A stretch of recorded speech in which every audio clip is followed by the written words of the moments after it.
Permanent markers. I've got silver and I've got black. And buddy, I use the devil out of these things. I use them a lot in my course of work, whether I'm marking dents, whether I'm labeling baggies, inventorying parts, as well as single-edged razor blades.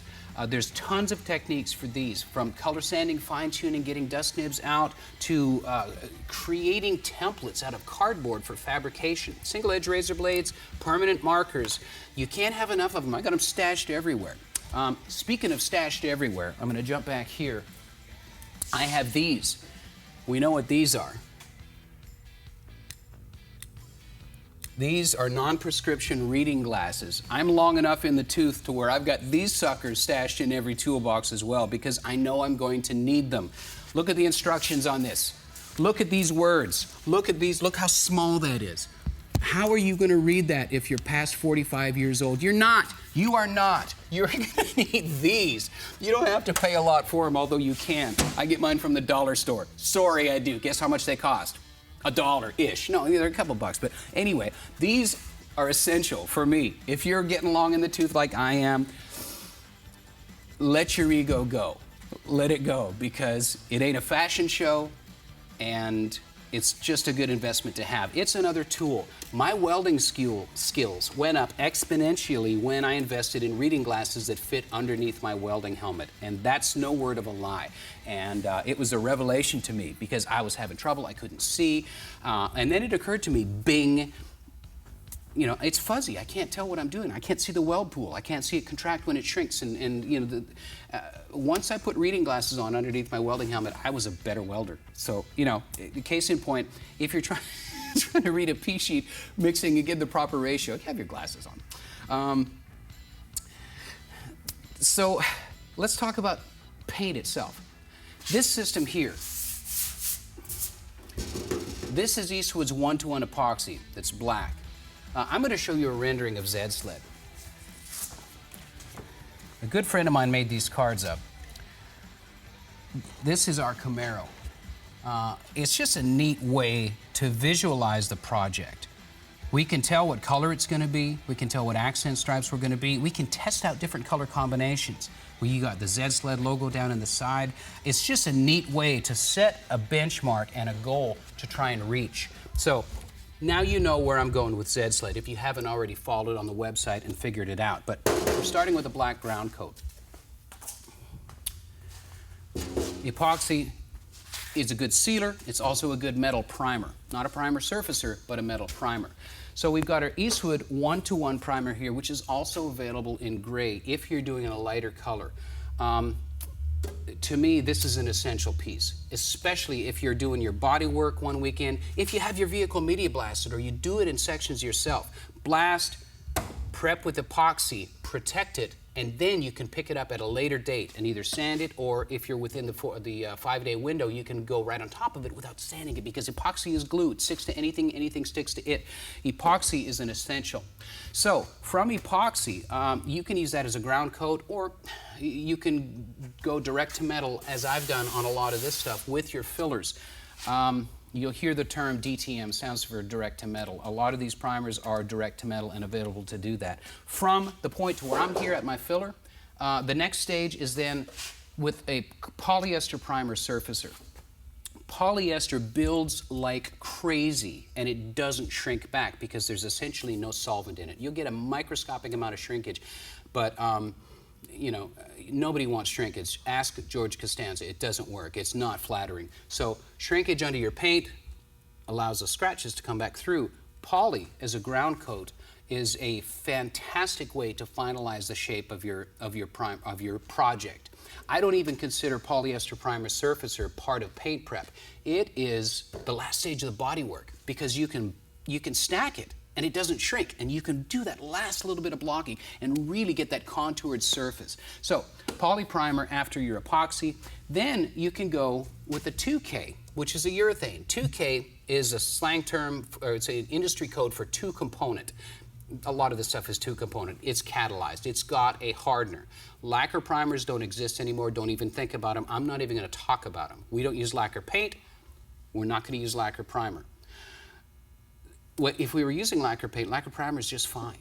but it's incompatible with this stuff because the solvents are so much stronger with the modern chemicals that they'll eat into your lacquer paint, reflow it, and break your heart. So we're going with a contour poly with a 2K primer surfacer. Now, like I said in my rendering, I've got choices. Z-Sled's going black. This is black, 2K primer surfacer. It's a beautiful coating. They've got it in gray as well. So black is good for under dark colors. The gray is good under red colors and light colors. And it's just really nice to have choices. So this is my system of undercoats, of primer surfacers in which to do that final last bit of shaping on my vehicle. Are these essential? Yeah. Yeah, they are. If you think that you can do your body work and metal finish a vehicle to the point where it's ready to be sealed and painted without fillers, without blocking, without primers, you're fooling yourself because it just doesn't happen unless you want a really lumpy job. The best of the best of the best will tell you that everything gets completely wiped down with filler and refined. It's a tool. This is not going to be a Bondo buggy. You can see this filler ghosting through the bare steel here. We're talking about enhancing this finish. We're talking about correcting the finish. We're not talking about recreating the fender out of plastic. There's a big difference there. So your primer surfacers they're a necessity. Your fillers are a necessity. So don't get hung up on, oh, I don't want any Bondo in my car. That story doesn't exist in the industry. It doesn't. You can ask Chip Foose, you can ask Troy Japanier, Bobby Alloway, all these guys, Charlie Hutton. You've watched the shows. You watch me do it on the Trucks show. You've got to have a little bit of filler. It's a tool in which to enhance your surface. So don't get hung up on, I don't want any Bondo, but don't abuse it. That's the only thing. Once you're done your body work, let's talk about color. This is Eastwood's color guide. Look at this idiot. But look at the car behind him. That's Jaded. Jaded was a highly customized 66 Mustang Coupe, is a highly customized 66 Mustang Coupe. These are the products I used to shoot it. Lots of neat stuff going on. Terminator engine, full frame chassis, Schwartz chassis, forged line wheels, all that kind of stuff. And I used Eastwood products on it, and it holds up. That paint job's 3 or 4 years, 3 years old. 12, 13, 14, 15, 3 years old, and it looks like the day I sprayed it. It's nice stuff. This is a color guide, shows you all the different base coat, clear coat, and single stage formulas that are available from the Eastwood Color Library. And they're constantly updating the finishes, clears. They've got a line of candies.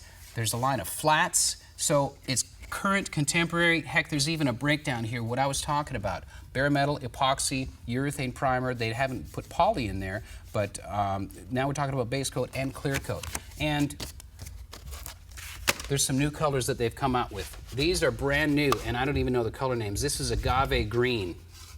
The only reason I know what agave is because it's what they use to make tequila. This is a really kind of an interesting color. It's a sandstone color is the color name. It's very restoration. It looks like an early GM color, kind of like that India ivory. This is red line red, very bright red, very similar to 8774 GM color. Very nice popping red. This is very cool. This is fireball red. You can see the metallic in it. Or can you get a little closer, Steve? Look at that. Yeah, you can see it dance. That's neat stuff, man. Tropical Sunset Orange, another new color. It's very subtle, but there's, I don't know if you can see it. Yeah, you can. There's metallic in that too. So out in the sun, this is gonna pop like crazy. I'm crazy about this color. We're gonna use this on a buddy of mine's truck. It looks like a candy. It's over a white base. It's fantastic. Here's a very pastel. This belongs on a 55 or 57 Chevrolet. Another new color. Another new color here with the Destroyer Gray. This on a vintage Army Jeep would be perfect. So keep an eye on the website, on the color charts. We're constantly evolving with new colors and bringing more stuff to you to where you can do your paint job, get the versatility you want, the color choices that you want at the affordable prices that Eastwood has always guaranteed you. Once you're done with your colors, clear coats are a great option. So we've got 2-to-1 European clear. It's a very nice clear coat. It's very high solids. It's brilliant DOI, which stands for distinctness of image, which is the reflection quality in it, and it's very affordable. The rat rod flat finish, well, back here again. If you look at the hood, the insert hood on Jaded, under the hood, on the insert color, this is gunmetal, I'm sorry, is it gunmetal gray? What is it? No, it's oh gosh, I can't remember the name of the color, but it's a gray metallic with a flat clear on it. Very nice accent color. So the Rat Rod flat clear, I love it. This is brand new for us. This is 4-to-1 premium show clear. This is a beautiful, beautiful clear coat, and it lays out really nicely. It's easy to buff even after it's fully cured, and it's a great product, and it's designed to be a show clear and retain that beautiful gloss the whole time. Here's one of the coolest things that these guys have started doing. Look here. It's an activation speed meter. This is a slow activator or catalyst, and you can see the gradations on there. With the medium, you're going to see a different temperature rating. This is a really neat way to figure out what kind of a clear coat that you need. Not what kind of a clear coat that you need, but what speed of catalyst or reducer that you need. It's all about temperature and the chemicals operating within the temperature range that they're designed. So pay attention to that. Ask questions on the forum. Heck, call in a question and ask questions about that. I put these over here for a reason, to remind you guys again about safety. Gloves. You don't want this stuff on your hands. You just don't. You want to walk home or go home at the end of the day without, memorializing the paint color that you just sprayed on your hands, arms, and nose. So, safety, safety, safety. Let's talk about spray guns. I've got a lot of spray guns that I've accumulated over the years. As a collision repair painter, I had a spray gun for every duty because when I reached for that clear coat gun, it needed to be perfectly clean every single time, and that was my dedicated clear gun. I had a dedicated base color gun for solids. I had a dedicated base color gun for metallics. I had a mini gun for detail work, and and I had a candy gun. I had this palette of equipment to where when I analyzed what I was doing in a collision repair flat rate environment, you got one chance to do it. Otherwise, it costs you and the dealership dearly. So you just fine tune your tool selection to make sure and accommodate that. So I had a gun for every duty. Primer guns, poly primer, 2K, whatever. I had a different gun for every operation, so I would not cross-contaminate. This is something I wanted to show you. This is the Concourse Pro setup. This is a really, really interesting way to get all of those guns that I was just talking about in one package. Obviously, it comes with the carrying case. You've got your different cups. The minigun ships now with the 1.0 in this, but there's other fluid tip sizes coming. This is a really nice detail gun. I've used it. This guy comes with a 1.2, a 1.7, and a 2.0 fluid tip. So my primer gun is here. My clear coat gun is here. My base color guns are here. My detail gun is here, all in one box. Heck, they even ship a regulator and a cleaning kit with it, and you've got what you need. As a pro painter, I didn't have time to really break these things down and clean them in between steps because of the workflow of the shops that I was in.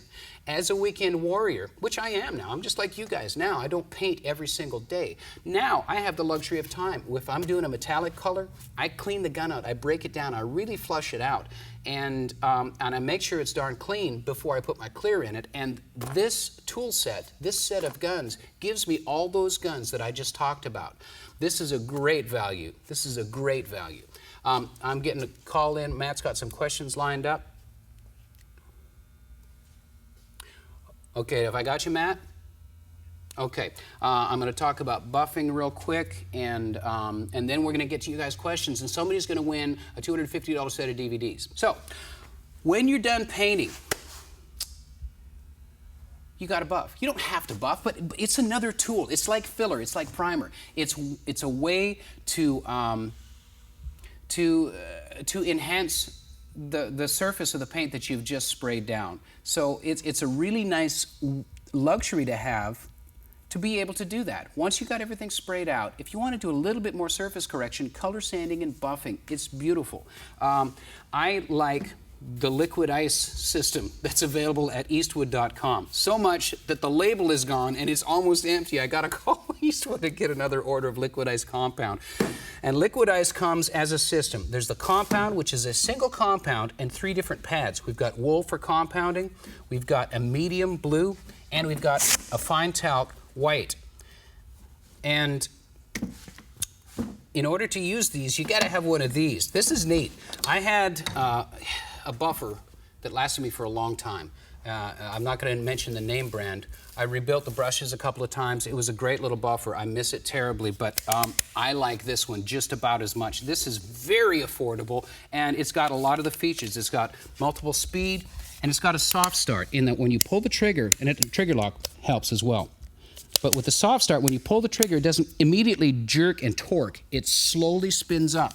This is available at Eastwood. I don't know if it's on sale or not, but the regular price might as well be a sale. It's a very, very effective device. Here's the other cool thing. It's perfectly compatible with the liquid ice pads because of this little top hat nub that goes in there. And you put it in there, and you're perfectly centered every time. There's no messing around with a pad, with it oblong, with it wobbling and stuff like that, which, you know, if you've got a school bus to buff, and I'm not kidding, some people buff out school buses and tour buses. If you've got a school bus to buff, that's a pain in the butt. These are perfectly centered. It's a nice system, and with a combination of the affordable buffer, it's a really good value as well. Your color sanding papers, we talked about that back there. You're starting at 1,000 grit, going up to 2,500 grit. And, you know, is this an essential? Here's the question. Is this necessary? With the kind of work that I want to hang my hat on and name, you know, said, yes, I did this paint job. Yeah, it is. I want to do everything I can to completely enhance that paint job. I want to use every tool in the box to make sure that the work that I feel represents my gut and my feel and my passion for what it is that we do, I want to make it as good as I possibly can. So I'm going to say that even though this isn't required to do your paint job, it's a necessity to do that final step and go to the nth degree and really create something fantastic. So that kind of rounds about everything, and hopefully we've got some questions lined up. Matt, have we got anybody asking anything? Okay, good, good. He said quite a few. That's awesome.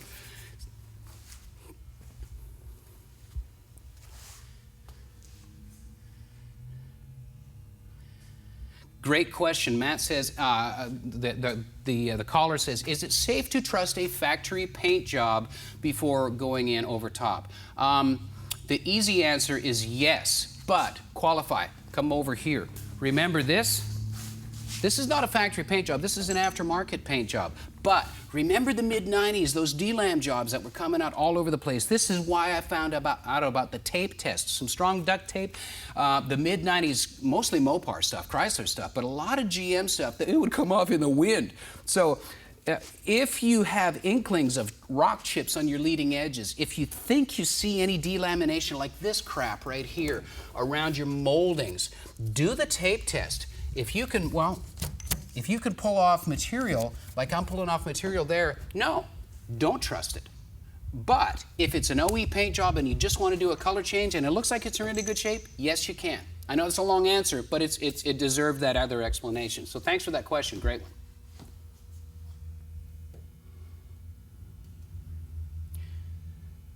Yes.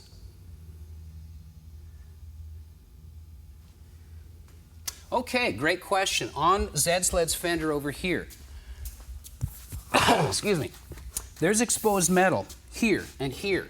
And it's where I've blocked through my ground coat of epoxy 1-to-1 primer. Should these be pre-treated before I move on to the next stage of whatever else it is that I'm doing? Here's my answer for that. If I start out in the morning with this black fender, and by the end of the day, I'm here ready for my primer surfacer, my poly primer to build it up, I'm going to tell you that it's okay to just run a scuffing pad over that and make sure that you've cleaned off any surface. You're not going to get enough surface rust within a 12-hour period to warrant that having to be metal treated. However, especially here in Tennessee, if you let it sit more than a couple of days, especially in the summer months, you've got almost 100% humidity and 100-degree temperatures in the summer, and that's a catalyst for surface rust. So I'm going to tell you that if you're going to leave it any more than overnight, yes, use a treatment of fast etch over top of the bare. You can put it on a rag and then scrub the surface. You don't have to saturate completely, but like I said, it works on a microscopic level, and it does an acid etch on a microscopic level there and converts and protects. So 12 hours and above, yes. 12 hours and below, prime it.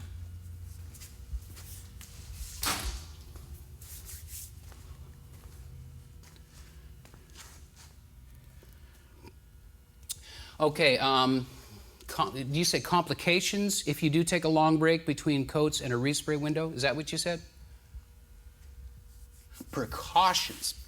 Okay, let's go to the scenario. The question is, are there precautions that you need to take if you're flirting with that recoat window? Always, always, always read your P-sheets. Make sure you're educated. I read my P-sheets every time I use it, even if I've used it 100 times. Make sure that you're dead set familiar on what you're doing. And Matt, I'm going to interrupt this question. It's all right if we go over an hour a little bit, isn't it? Okay, cool, cool. So, yeah, because I want to get to a lot of these questions. Thank you guys for calling them in. For instance, like I said, if you're doing a base clear and you shoot your base one day and you discover that you got to do a repair and you can't clear the next day, well, you can still do the repair on the base. But what happens is that it closes off that window. It loses the porosity that it needs to bond with the clear coat. So precautions that you're going to take if you exceed your recoat window, which is going to be clearly defined in your product sheet or your P-sheet, which are all available for download on Eastwood.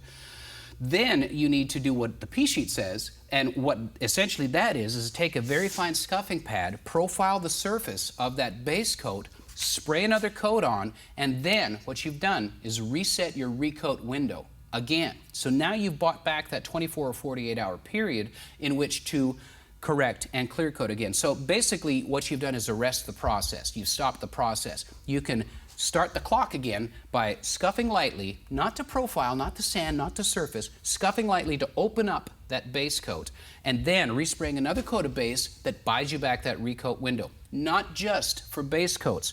For my epoxy here, same thing. If I want to do my body work on epoxy, which by the way is a very effective way to do body work and protect your ground coats, if I've exceeded the 5-day window on here, I take a red pad, I scuff my epoxy, I spray another coat of epoxy. Now I bought myself another 5-day window to do my filler work on top of the epoxy, and I don't have to grind it down with 36 grit to do the filler, because like I said, epoxy is glue. It sticks to anything, anything sticks to it. It's a good mechanical bond, and it's absolutely approved for full warranties, for repairs, all that kind of stuff. Great question.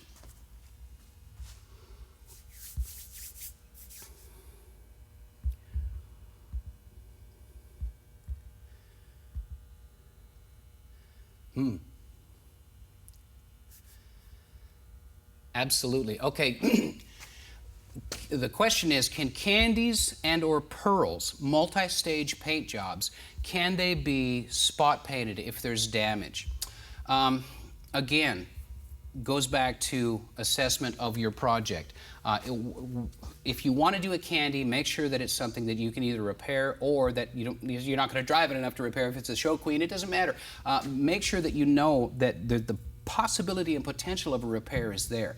To repair a candy job, because of the sensitivity, typically it's a light ground coat, a translucent mid coat, and clear coat over top, and it gives you that beautiful deep refraction. It's very difficult to spot repair. For instance, if this is candied in blue, and I've got a dent right here that I need to fix, I do a conventional repair, get it into primer surfacer. It's almost impossible to do a spot paint and then blend out paint like a conventional base coat. To do a spot repair, blend out your candy, because the way the candies work is a mid coat. The more you spray, the more it changes the color. The more it darkens the color, essentially. So you're going to have a halo around that repair. What's most of the time required with a candy job, and know this going in, they're beautiful to look at, but they're a booger bear to repair. You're going to be faced with what's called zone painting.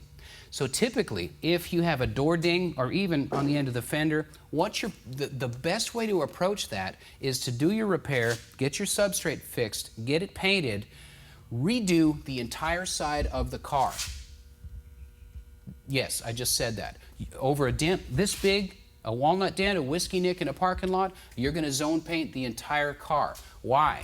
So you don't have that halo. I know you've seen these jobs going down the road where somebody has treated a candy like a conventional base clear, and they stopped and started on their door seams, and you got these horrible dark spots and splotchy spots. That's what's going to happen to you. You got to treat it like a zone and zone paint it.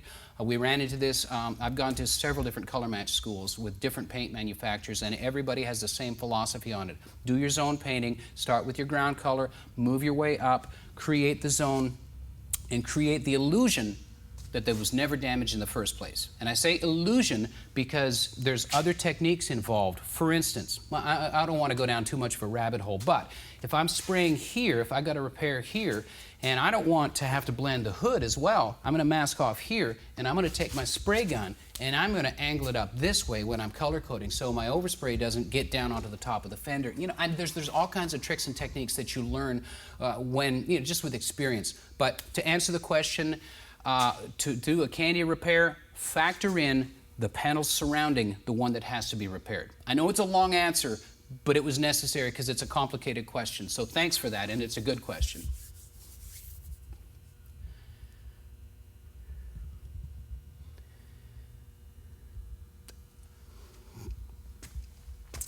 How do turbine systems compare with traditional pneumatic air delivery systems for auto body and paint? The answer is in the question. The turbine system is how that system creates atomization. Basically, what this is a carburetor. Fluid up here, air in here, they mix in the middle, do their voodoo magic, and come out here as atomized particles. It's the same thing with a turbine system, only it creates its own airflow. A turbine system doesn't need a compressor. You don't need an air hose because it's got its own, typically. All you need is a 110 wall outlet, and it's a self-contained system. I've worked with the one that Eastwood has, and I don't have it out here, which I should have because it's a really interesting way to look at it, but it's their Apollo 5-stage turbine system.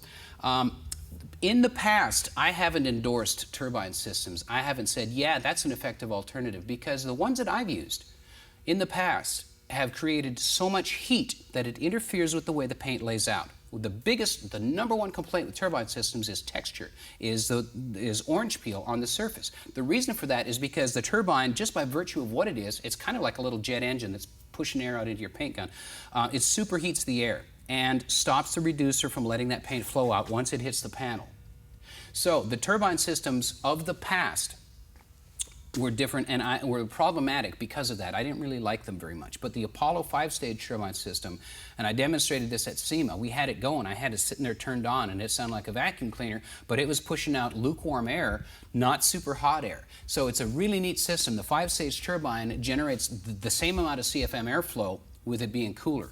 So essentially, what it does is replace your air delivery system, which is interesting because if you're a weekend warrior, if you're a guy that doesn't want to invest in a booth, well, not even a paint booth, but into a big giant air compressor, you're talking, you know, $1,000 plus, and then your stuff to scrub the air, clean it, dry it, you're talking about a little more money, and then an air hose, and then your filters, and then a paint gun, and then you're subject to the moisture that's coming out of your air compressor being introduced into your painting system. So that creates problems that the turbine systems just don't have. The cost of the turbine system is less than what you're going to invest in for pneumatic spray delivery, and you're going to get a really nice result. I've used it. It's a very good tool. So if you're on the fence about, I got to upgrade my compressor and buy all this stuff or this and that, weigh the cost of the turbine system. Go to eastwood.com, look up Apollo 5-stage turbine system. There's testimonials there, there's videos. I've used it. I'm going to tell you that it works very well. There's different fluid tip sizes available. It's really neat technology, and it is a great alternative if you don't want to invest in pneumatic air delivery. So today I can tell you that would I reach for that as opposed to what I'm comfortable with, what I've been using for 30 years in body shops? I might. I'm doing a restoration job right now that this car is worth my house times 2. And I've used the Turbine system shooting some of the fenders on this car. It's a pre-war car. It's a beautiful old Packard, and I'm not afraid to use it on that car, and it works very well. And it was a neat experiment to do because I didn't have to worry about if there was water in my air. So yes, it's a viable alternative. So I hope that answers the question. I know I went down another rabbit hole, Matt, but that's, you know, it's an interesting system. Okay. Yeah.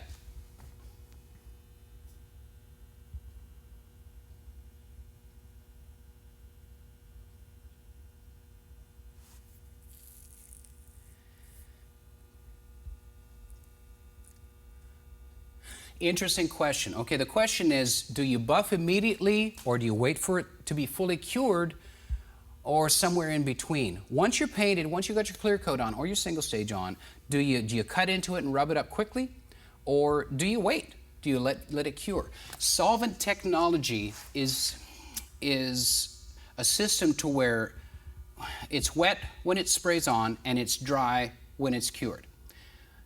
What makes it wet evaporates out into the air, and what's left over is the solids content. You heard the phrase high solids and low solids. High solids means a lot of solid content, not very much overspray or solvent, as a vehicle to get it onto the panel.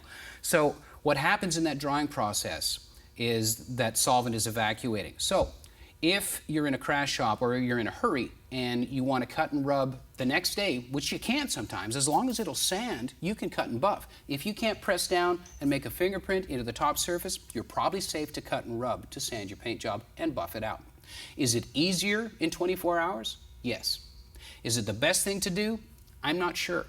In collision repair in body shops, you cut and buff the same day sometimes. You've got really, really great fast-drying chemicals. Typically, any body shop anymore has got an air-dry makeup. It's a 1,000,000 BTU heater that heats the paint and force dries it.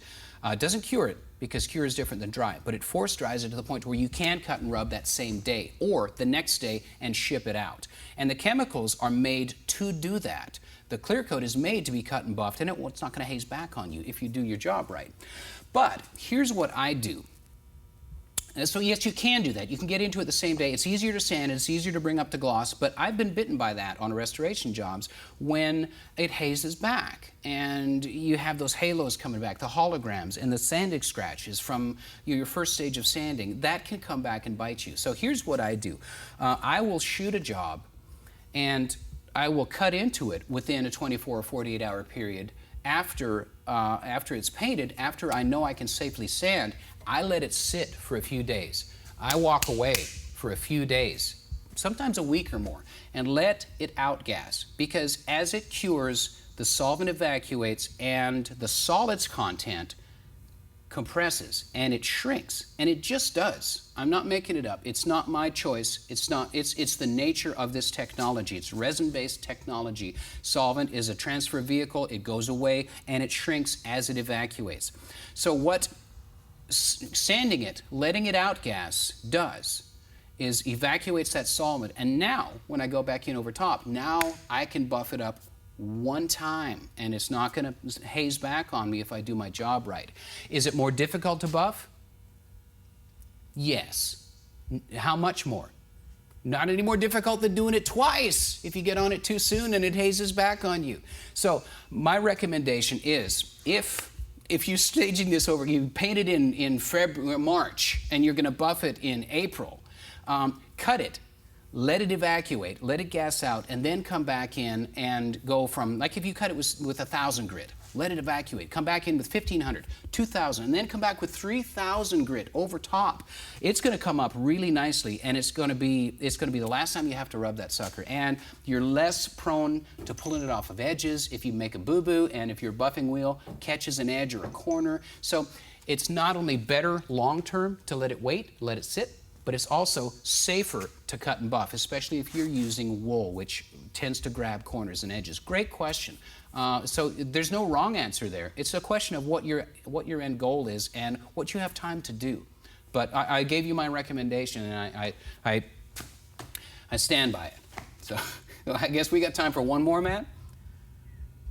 Yeah.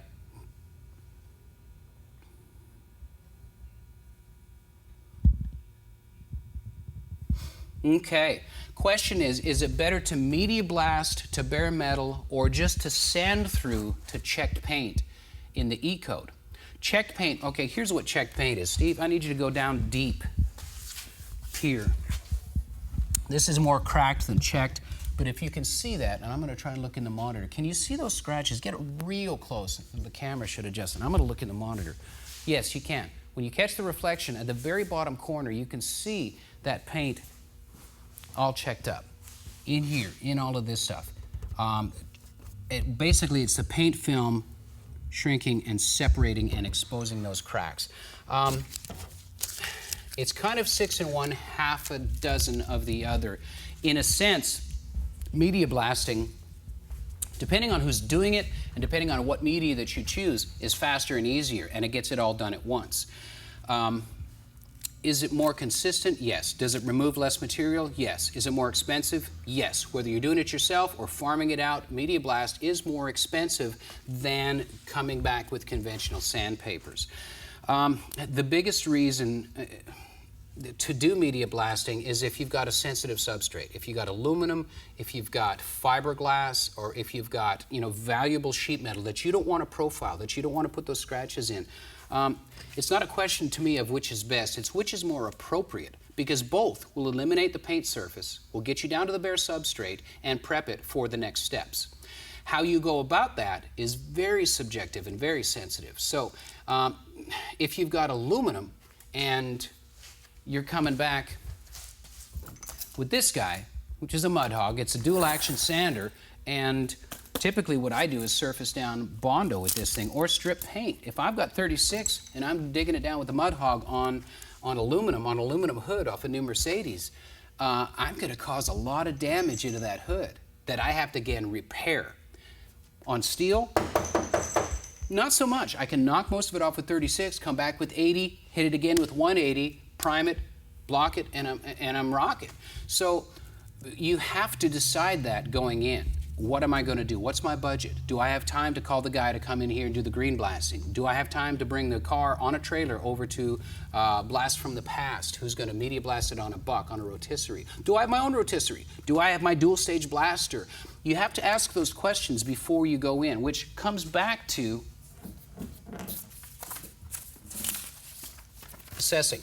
Plan your project. Planning your project. This is soon to be available for download from Eastwood. It's just a neat little checklist to go through. Is one better than the other? When you get down to details, I'm going to say that media blasting is better. However, I want to preface that with a giant preface. I have seen guys that are artists with media blasting, and I've seen guys that are absolute destroyers of the freaking universe with media blasting. And I've seen panels absolutely destroyed beyond repair with it. I saw a bicycle frame get warped with a media blaster. I'm not kidding. I'm not kidding. It can be as bad as it possibly can get if you don't do it right. But vet your person that's doing your blasting for you, or educate yourself. There's great videos on the Eastwood website on what to use on what. There's soda blasting that's very kind. You can blast the glass and get overspray off and not cloud the glass up. You can go to black beauty, red oxide, aluminum oxide, glass beads, different grits, different grades. Do your homework. Do your homework. Figure out whether you can afford to farm it out, be done with it, bring it back, prime it. Some places will even media blast and prime for you, and you bring it back. And but then that comes down to trust. Did you trust them? Did it flash rust before they primed? I don't know. I don't know. So it's a rabbit hole that you can get down. Media blasting is better if you got somebody that really knows what they're doing, including you. If you really know what you're doing, media blasting is more consistent, it's more even. Sanders, we've all got sanders. We've got the chemical strippers we can strip down and get the paint off and then come back with mild abrasive. So if you're worried, if you're nervous about a budget, I'm going to say sand it down. If you've got a little more money than time, have it media blasted, but really, really qualify that person. Ask them the questions. Ask for references. If they've ever warped up a car, somebody's going to be PO'd about it, and they're going to talk about it, whether it's on the Book of Face or a forum somewhere or an email. Get references from people. Did this guy warp your car? Did this guy do a good job? Did he follow through? Was he affordable? Did he meet his price quote? Those kinds of things. So, you know, just make sure that you know what you're getting into when you're going into it. So I hope that answers the question. Seldom are these answers cut and dried just because of the fact that there's so many variables with this. But that's one of the things that makes it so fun, is that it's problem solving. It was told to me a long time ago that hot rodding is nothing more than problem solving. And that's why dudes like it, because what are we? We kill it, we drag it home, and we cook it. That's what we do. We solve problems. And you know, I think that that's how we're wired, and that's why this is so appealing to you and to me and everybody out there that's learning how to do this stuff. So, you know, I want to say thanks to Eastwood for making this possible and for working with me. I'm so proud and so humbled and privileged to be able to work with the Eastwood guys. And come up with new ways to serve you guys better with different products and availability of good information online, free information, excellent educational resources, as much as there are an excellent diversity of tools and equipment that are available to you. So thanks for watching. Please tune in to the next one. And as far as who won with the best question, I'm going to say that it was the last question, because it really challenged me to find a good answer. And I couldn't even come up with a concise answer. I was going to say the candy job, because that's a valid question.